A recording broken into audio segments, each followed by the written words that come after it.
ওয়ালাইকুম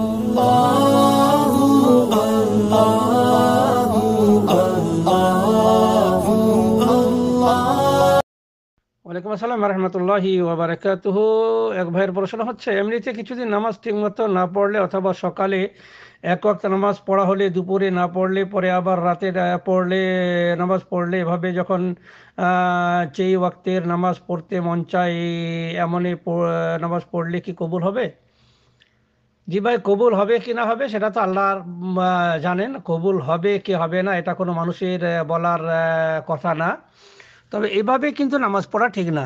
যে নিজের ইচ্ছা মতো নামাজ পড়বো, জি না, আমাকে আপনাকে নিজের ইচ্ছা মতো চলা যাবে না। আল্লাহ রসুলের ইচ্ছা মতো চলতে হবে। এটাই হচ্ছে ইসলাম। ইসলাম মানে হচ্ছে আত্মসমর্পণ করা।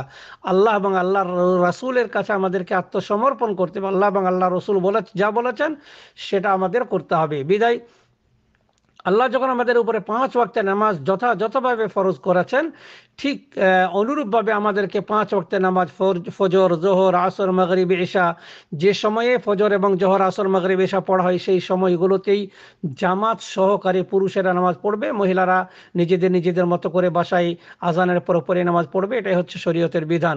আর যদি নিজের ইচ্ছা মতো নামাজ পড়ে তাহলে এই নামাজ কবুল হবে কিনা আপনি বুঝতে পারছেন, সেটা মহান আল্লাহই ভালো জানেন। তবে অধিকাংশ তার মানে কিছু ওলামায়ে কেরামদের দুটি মত রয়েছে। একটা মত হচ্ছে যারা 5 ওয়াক্ত নামাজ সময় মতো ঠিক মতো আদায় করে না তাদেরকে না সঠিকভাবে মুসলমান বলা যায় না।